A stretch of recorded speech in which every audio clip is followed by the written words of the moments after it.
we really believe that groups are smart, organizations are smart as a whole, but the structure that are used in order to get the work done do not really give voices to most of the people. One of the things about structure is, and process, is they usually are big and cumbersome and don't change very quickly. And we've tried to create structure that's very simple, easy to learn, is the absolute minimum required to get fabulous results. You know, it has to be simple. It has to be the kind of thing that people can use every day. I thought you were crazy. I was sure you were crazy because the idea was we're going to go to a country, work with a couple thousand person organization, invite a slice of them from the very top, mostly frontline folks, do an immersion of 20 or 30 separate liberating structures. 2.5 days. 2.5 days followed by some coaching. And we leave the country and a transformation has been effected. You know? It was absurd. You and I walked in there without having any clue what would happen. What would happen, yeah. You know, and we were prepared for the worst. Yeah. Somebody had a consultation question and they invited the top leaders, very, very top of the organization, to provide a consultation. Well, they didn't do so well. And so all of a sudden the levels didn't make as much difference. Really the solutions needed to come and started to come quite quickly. That's why there was euphoria. And it was a liberating moment because it sort of gave permission to everybody else to participate because they could see that those people, even though they were, you know, vice president or president, were, you know, they were not that different from the, you know, so everybody felt they could contribute. Yeah. Well, and in the first day of the workshop, people were looking to all the leaders. Really? Asking. You have you invited me to shape next steps in this company? Yeah. Is it possible that that's happening right now? I mean, the engagement of everybody, you know, and the enthusiasm and the energy and how people were laughing and were happy and how at the end they were saying, you know, this is great, I love it, and I've never been through anything like that in my entire life. I had worked in that organization for 30 years. I had been to all kinds of meetings. I had never seen anything like that. Never. Yeah. And this was, wow, you know, what happened here? The change in the participation from the people that were at the lowest level in the hierarchy. You know? Yeah. And how quickly they moved from being very quiet at the beginning to becoming equal participants already on the second day. Yeah. And that was, you know, that was like a little miracle. You know, things like this do not happen in a normal meeting where you use the conventional structure. Yeah?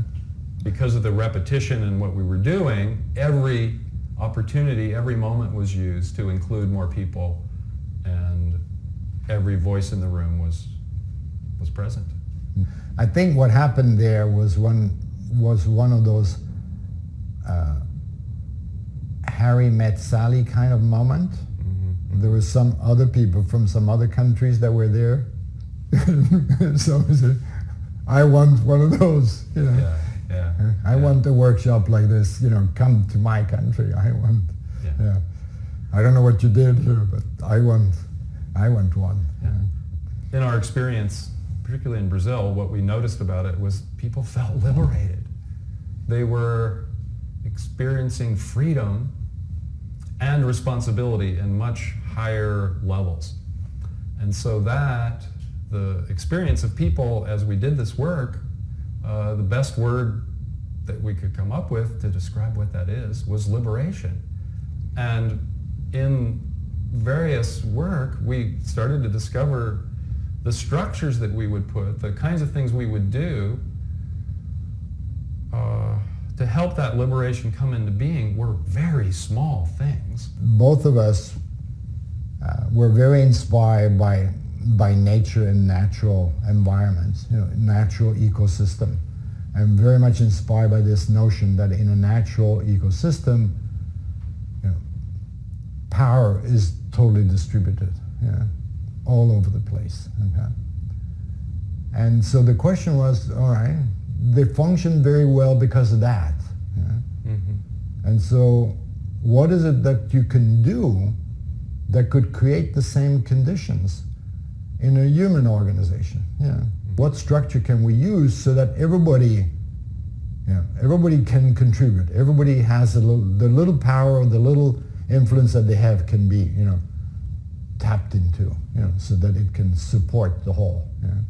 If we could get a company or an organization or a community to work as well as a forest, wow. Okay, so how do you do that? What do you have to do to make that possible? Yeah. Most of the way we try to do this actually does the opposite thing. Presentations, even brainstorming, managed discussions, they do the opposite. They exclude. They don't include in a way that next steps are created together.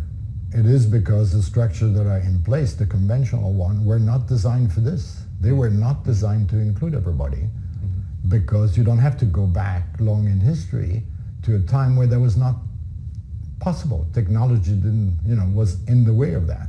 And so the structures that are in place are traditional old structures that have been there for a very long time, and they are designed to control, to direct. It's the, to use the words that we were talking about earlier, the one-to-many, kind of communication and instructions, And what we're talking about here is really to develop structures that make it possible for the many-to-many to communicate, for everybody to be connected, in the same way as you have in a natural ecosystem where everything is connected in one way or the other. The tendency when we talk about this is that the word that people pick on is liberating.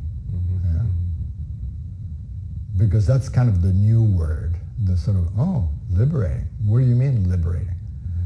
But what we bring is actually structure that happen to be liberating, but they are structured. So they are very, very well defined, very specific in the details, in how many minutes and how many people together and doing what and the rest and what.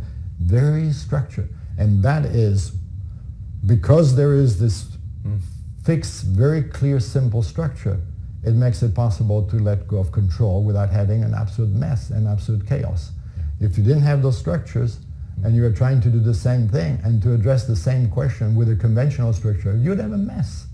You put 100 people in a room and you throw a question at them, and you have a mess, which is not uncommon. But if you put in the right structure with exactly the same question, you can have something that is extremely productive and generative, where they really, you can really tap into that collective intelligence, and that's what we do.